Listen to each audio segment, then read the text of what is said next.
evening. Welcome to The Next Word. I'm your host, Chris Warnke, and tonight we have a CEO on the go. Shelonda Stokes, who is CEO of greiBO, a branding company here in not only Maryland, but nationally. She was named by Governor Hogan as one of the 100 most influential people in Maryland. And it's just a treat to have someone of her caliber. And Shelonda, I'm just thrilled because I love to know all about branding, which I know nothing about. And I know you do, and you've been doing this for a while.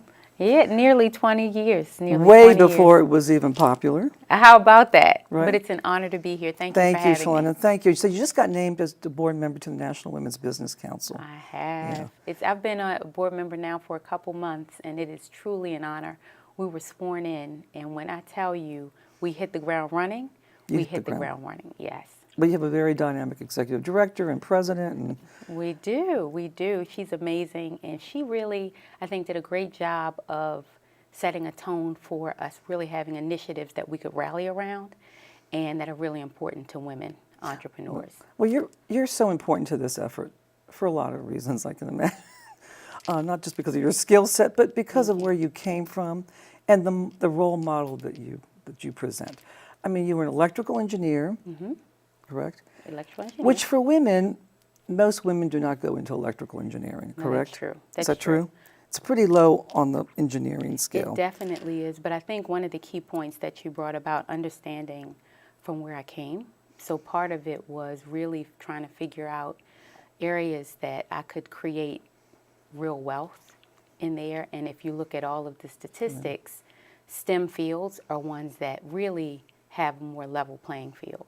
And so they do. Growing up in Baltimore City, grew up extremely poor, but I had a mother who really instilled in us that we could do anything. And then when I say anything, I mean anything. Right. If you told her, hey, there's an opportunity to walk on the moon and walk on the stars and do whatever, she would say my daughter could do it. And that confidence. Oh, yeah. Oh, it absolutely. Does a lot. It does a tremendous amount. Well, especially for young women in the middle years, in school years. Oh, absolutely. They need that confidence, particularly going into a STEM type of field, correct? Absolutely. And it's one of those things, I think, the thing with STEM is it requires a foundation in a number of things. It requires a foundation in math, it requires a foundation in really problem solving and all of those things that come out of it. But you're right, I think having the confidence and the hope and all of those things that you can do it allowed me to then go and pursue those things a lot further. And women don't have that young girls, they lose that right away, and that's why they don't go into it. It's tough. I think there are a number of reasons that we don't go into it, right? I think the way society plays certain things, I mean, you look back at as children, we are given dolls, where boys are given other things. And so part of it is, from the beginning, really helping us learn that there's math in everything, right? Absolutely. My father taught me that. Early on, having us enjoy it in a way so that you really start to see it and embrace it for things. One of the early experiences we had the owner of MCM, the brand, come in and was talking about all of the STEM that happens within that. And so you saw young women who were interested in design and fashion now do that transition into STEM and see the benefits of that. Oh, they do? Well, that's interesting. Yeah. And where was this? Was recent? This was a recent? No, this wasn't recent. Part of what we're doing as a part of the council is we recognize that you have to do a lot of this early on. So you need to get to young girls earlier. My experience was, this was a middle school experience that we did that. And so part of what we're doing with the council is really reaching back even into the the college level, focusing with HBCUs and really figuring out how we can really get them at an early point so that they are more encouraged to go into STEM fields. Right. Well, as you know, Morgan State, too, has a phenomenal engineering program. Oh, yes. Thank you for saying that. I know, no, I'm a big fan of Morgan State, so I will say. But I know that their engineering, actually there were about 14 HBCUs around the country that have engineering programs, and I know that Morgan State has a stellar one. Near and dear, Near and dear to your heart, to my heart. But I know that there are a number of organizations, NSB and all of those that really support, that provide the same thing. The same kind of, which is great. I think there are not enough right? I think that the need is great. Right. And the opportunities you see on the other side are vast. So if we have enough of those support systems in place, then maybe more women will go into the field. So I think that's great. But now let me add, so your mother, of course, instilled this confidence, which is critical, but you also had to have a mathematical mind. Aptitude, right. Aptitude. Right. Right? I mean, you do. Does that, but I think a lot of it also comes with interest. Yes. Right? I do. I think I was probably born an engineer. I remember even as a baby trying to figure out how to fix and do some of those things. But I think that it was also because it was interesting to me. Yes, yes. And so I think where you find interest, you'll put, your focus and emphasis on really learning that. I think so far too often people say, oh, girls don't like math or different things like that. And we start to believe that. Right. And we're not drawn to it. Right. So I believe there's oh, hope. Absolutely. Absolutely. That makes a big difference. And and you look at the fields in engineering, but as I said earlier, that electrical would seem to be pretty low on the, in the rankings in terms of women entering into the STEM. That's true. STEM space, especially electrical, computer engineering, and compared to, let's say, mechanical or other, And there are so many, as you mentioned. I mean, you have industrial engineers. You have so many fields now, and what people don't realize is those fields parlay into business in so many ways. Absolutely. I'm an engineer, but as you know, my company focuses on media and branding. Right. But what we learn as engineers is we learn problem solving. Right. And logical thinking. Approaches. Correct. And I do believe anybody, I marvel at people that really are engineers because they can do anything. I do believe that. I do believe that. I agree because with it's the you. way they approach, whether it's a business, solution. I just see a lot of engineers you see as CEOs today. I believe that. The other thing, though, I think that happens with engineers and with everything is it's about creating a foundation that's not just for us. Right. And so part of what I'm really excited about, even as it relates to the council, is really figuring out how we create a larger platform for everybody. So in addition to STEM, I know you know that we're focusing on access to capital, which is also a barrier. Which is huge. Right. We're also focusing on providing access for women, rural outreach for women who are in areas that may not have as much technology and everything to get to that. Because you look at all of those pillars, and together it's figuring out how we can do something that betters us overall. But the access to capital. Oh, it's if you read all the huge. stories of women that have made it, but their biggest impediment has been access to capital. Absolutely. And when you talk about even why we don't go into STEM or have careers that are further than that, a lot of times it's money as well. Right. It's not having that ability to have that infusion of cash to start it. Or if you think about us bringing technology to market, either not having the resources to do that or the relationships or networks to do that. Absolutely. So you went from your mother early on, provided that confidence platform. How did you then, you went to high school, obviously, and you graduated in Baltimore, Baltimore area. Right. Correct? And so if you talk about, from Baltimore, when you're there, you have to talk about high school because that's what we do. Right. And so I went to what I would call the best high school in Baltimore. It's Baltimore Polytechnic Institute. So it is a technical high school. Right. And there you can take a track. I took an engineering track. Oh, that's wonderful. There. And I did, Morgan wasn't the first school I went to. I actually went to Virginia Tech. Okay. Before I went to Morgan, and it actually plays into part of what we're talking about because the state of Virginia had a budget cut. So I had a full scholarship, the first in my family to have gone to college, right? So everybody's rooting for me, and I go down there, and the state of Virginia has a budget cut. And you lost so they didn't continue the scholarships, and I couldn't afford to stay there. Right. And ended up at Morgan, which turned out to be one of the best things, literally, to happen for me. But it goes back to really having capital, having that platform, having a family who really knew what to expect even in that environment. And so you look at women in these fields, you're the first time sometimes out there. And you don't have support, you don't have the resources, don't really know which way to turn. And so that's where it's great to have organizations like either the National Women's Business Council or other women presidents organization or some of these other ones that are really focused on building that safety net and access points for us to offboard. And you're finding that there are more and more of these kinds of organizations that are providing this kind of support. Absolutely. Absolutely. Around and it's great because the need has Huge. increased. Oh, yeah. And hopefully, you're starting to see more graduating women in this field, in this STEM. Absolutely. Which is really, it's critical for our growth. And for the next level. For the next level, critical. You think about the difference between women and men and just in how we are with multitasking and all of those things that we do. I think that we are naturally nurturers. And so some of the things that we think about, even as engineers, are generally, or within the STEM fields, are generally more socially based. If you look at the STEM fields, even the majority of women are going to be in healthcare areas or areas where we are, given that's just who we are. We are about really figuring out how we make this better for everybody. Or more creative arenas like yourself with with the media field, with the media side. And people ask, they're like, "How do you make that transition from engineer?" I know, that's what I was asking when I was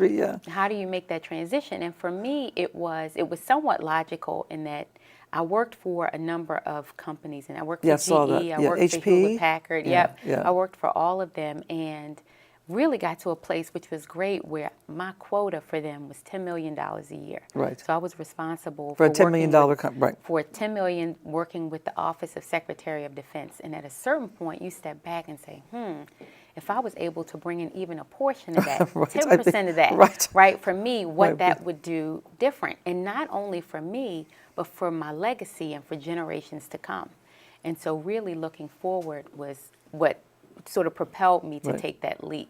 Oh, it's wonderful. And then I was fascinated. You worked for General Electric, and you looked at their web design, correct? And you kind of... Oh, my God. So now you're starting to date me. I know, I'm sorry. But which I found fascinating, actually.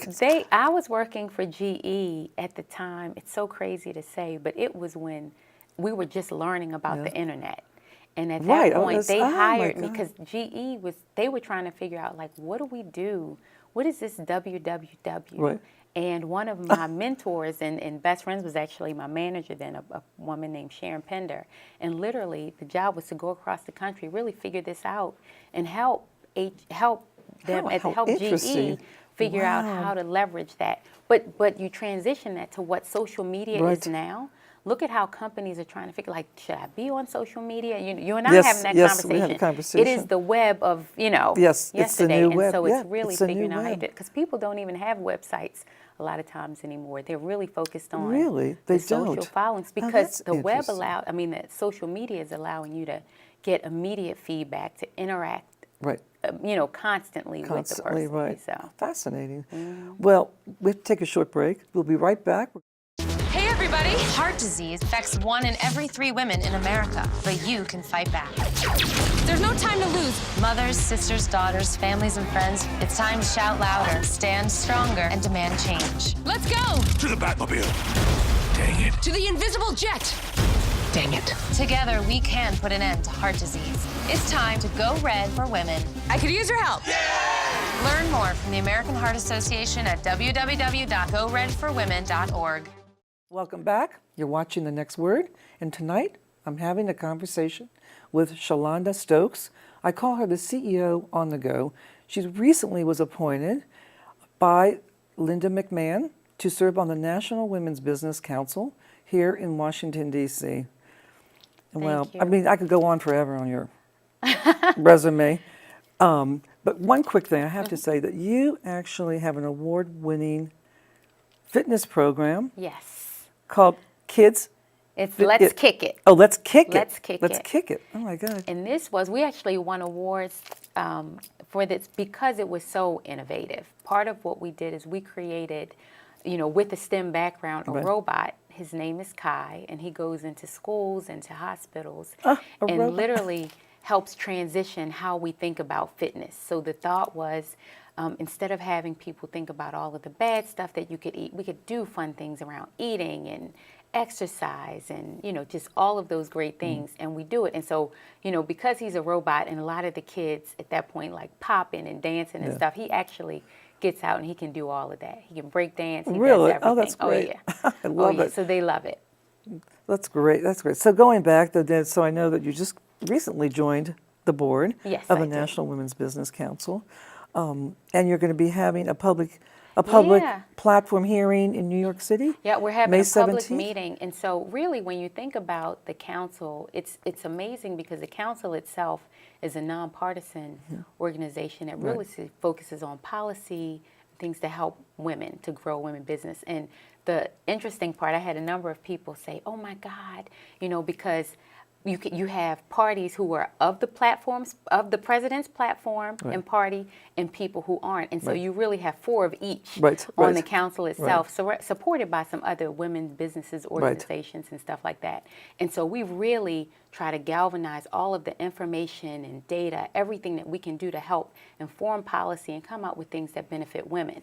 So on Friday, what we're actually having is a public meeting, and this is an opportunity for us to really open it for anybody to come in and really help if they have questions or other things, just to learn more about what's happening, to offer public comment. Well, I'm a huge fan of the National Women's Business Council, and for what it's done over the last 25 years of inception, and it's something that it's amazing. It really has made an congratulations on that one. But you have so many. Look, I read your thing. I mean, it was like 85 awards from communities and other professional organizations. I mean, 85 awards. We have, and while I appreciate those awards and accolades, I think what means the most when you start talking about really being able to give back and engage in the community, I think that hits. It hits because I think some of it is you can have people who do it, and you're doing it just so that you can check a box. I think part of what we're trying to get to is the core of how we really make a difference. And sustaining that. And sustaining it. Like and I being wake up consistent, with ideas around how do we make this better for all of us. And it's consistency, and I can see that you are a consistent person. And speaking of giving back, the African American Festival in Baltimore. Yeah. So you've turned that around.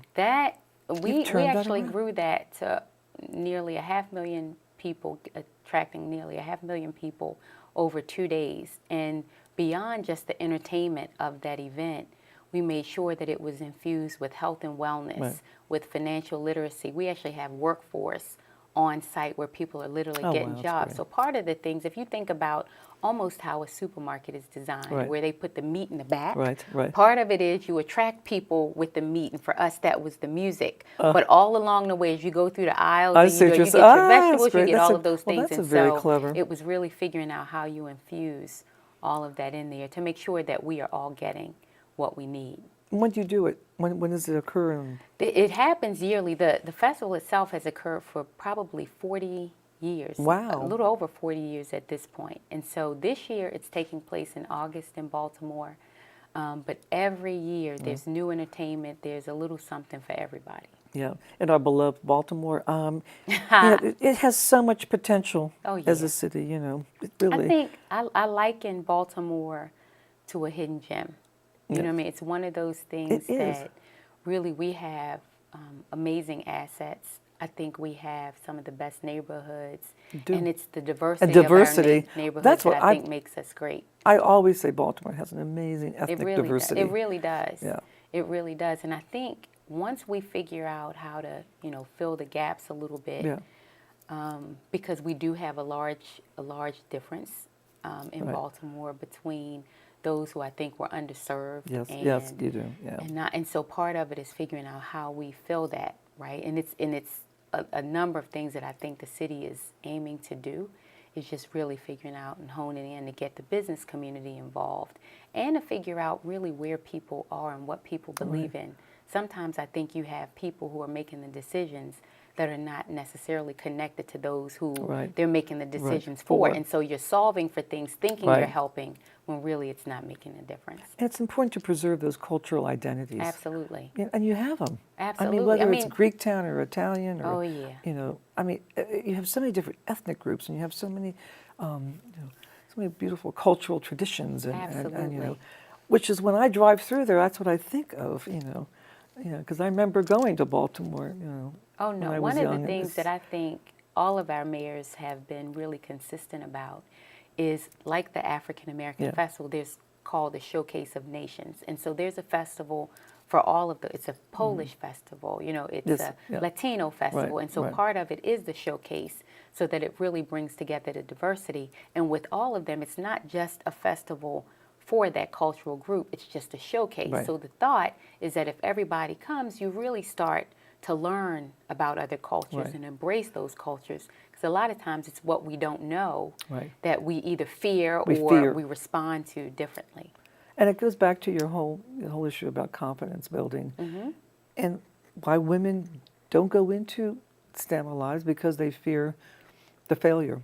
That is absolutely one of the reasons. I think the other part, like I said, I think access to capital and resources is another huge reason that we don't go into STEM, and not really knowing that everything involves STEM. I mean, every single thing is built on STEM. I remember early on, I was on a panel and people were talking about, you know, if people aren't engaged in STEM, you know, do you think they're going to miss the train? I'm like, no, they're going to get run over by it, because literally it's happening. It's happening, right? And so you need to engage or figure out a way to engage, and I think it's our responsibility, and that's why I'm excited that the council is really taking it on as a core component of what we believe in, to really focus on ensuring that we are getting more women engaged in STEM fields. And now it's so much easier, because with technology, you can get into the rural communities. Right. You can do it anywhere. You can, and we want to make, but you want to make sure you're giving them the right stuff. The right stuff. To provide that access, to make sure that we're able to do that. Oh, absolutely. But I think it's very exciting. So the vision then for the next year is to sort of focus on the vision for the next year. We have those STEM and the 3 platforms. Access to capital being a huge one, as you can imagine. STEM being the second, and then rural outreach being the third. We're really laser focused. I think our chair, I think Liz did an amazing job of really setting the tone. And her business, and you can look at when you have a leader who really walks the walk, I think it really helps as well in the connections and stuff. You talk about somebody who engages socially. You can't open your Twitter feed without seeing with Liz Sarah, without seeing something that she's posted. Really? To help better women in the movement. That's great. So I asked you this before the show. You know, what would you use? Twitter, Instagram, I mean, in terms of social outreach and impact, and I think the great thing about it is I think it depends on the audience, and you know, whatever we get on, our children are going to lead. Oh, they're going to be far right. Oh, well, yeah, they're far. At one point, it was Facebook, and as soon as we got on Facebook, the kids left. And now, isn't that funny? Instagram is pretty heavy. In terms of doing it, but I believe it depends on your message. If it's focused on business, you're going to do LinkedIn or Twitter. If it's really about communicating quickly with great images, you're going to focus on Instagram. But telling stories is still Facebook, and I think that you have a large portion of people who are on there. The key, though, is being consistent, right? If you're going to post daily, post daily or weekly, and being responsive. I think for all of it, it's making sure that if you are engaging and somebody asks a question, you're responding, or if they give you a compliment, you are doing that. And so that's why I said, looking at social media versus the web, I mean, people have entree into business that they didn't before. Oh, yeah. You know, you look at the story of people sitting on airlines and something happened poorly, and they immediately do that, and they're getting gift certificates. I mean, people can engage, and they're getting responses quickly. It's phenomenal. It's just amazing. What about YouTube? YouTube is great still as the foundation. I think now what's so great about it is people are creating their own channel, so you can follow in that way. But even building out from your social, whether Instagram or Facebook or any of those, when you have your videos housed still on YouTube, you get the double benefit of having access through both channels and high quality video. Interesting. Oh, that's fascinating. So now your next endeavor. So can we talk about? We have quite a few going on. I think part of what most people don't know, we really help a number of organizations brand themselves through mixed media, all forms of media. So it can be using social media, it could be television commercials, billboards. A lot of what we've been doing recently are large signature events. And so for a number of brands. We work with Hewlett-Packard, we work with State Farm, we work with Under Armour, we work with a number of brands, really helping them tell their stories through all of that technology. And so for us, we will continue to do that. Right. The Smithsonian, right? The Smithsonian, we do that with them. Right. We actually have a gala coming up for one of our clients where they get 1,000 people out. It's an affluent community, and really, like everything else, it's figuring out how do you create scholarships, how do you give back, how do you start to make a difference. It's in our DNA. Right. It's a wonderful. But that's through the Smithsonian, that particular event? That one isn't. The Smithsonian, which was amazing, we have an opportunity with the Smithsonian to work with some of their largest donors. Oh, that's great. And so their largest donors were 15 million or more. Wow. And so really helping them tell their Shelonda, stories as well. So how do you get back and forth here now? You're in Baltimore. You're All based right. out of Owings, right? Owings. Yep, out of And Owings Mills. My company is actually headquartered in Baltimore City. It is. Great. Right, Okay. with that. But the great thing about that DMV is it's literally Right. a hop, skip, and a jump. You jump on Amtrak and a Right. car. I mean, you Right. literally, that's what I love about Right. here. You call and we can be there. You know what I mean? And That- then talking about the technology, you don't even You don't have even to need to be physically, there, right? right? Have to You be don't there. even have to physically be there. No, it's great. I think that's And I great. have a friend that goes back and forth as well, and he's a brander too, and he goes back and forth from Baltimore. He's You actually have to. He's a Baltimore native. And So he must be a good guy. yeah, he is. He's a good guy. Yeah, no. I mean, I'm a big fan. I'm telling you, it's a lot of potential, and with everything that's changed, the city has. It is, changed a lot. The but waterfront, the whole. I mean, everything. oh, amazing. It's And amazing. our city is so resilient. I mean, we have a It new is mayor resilient. It is resilient. now, and you look at just, like I said, all of Yeah. the assets and the people. Right. We just watch. I know. Oh, I know. Just I know. watch. I'm going to watch Right. you, Shelonda. I'm telling you, now I know who to watch. Take some cues from you. Thank I you. This appreciate was that. great. No, I'm learning. Thank No, you. it's great. Thank you. And I have everybody tune in to the May 17th hearing up in New York City, right? Please, Yeah. they can go to our website for the National Women's Business Council, Which is? nwbc.gov, Okay. to check us out there, and they'll be able to get more information. Okay, great. Great. Thank you. You've been watching The Next Word. Hope you enjoyed the show. Good night.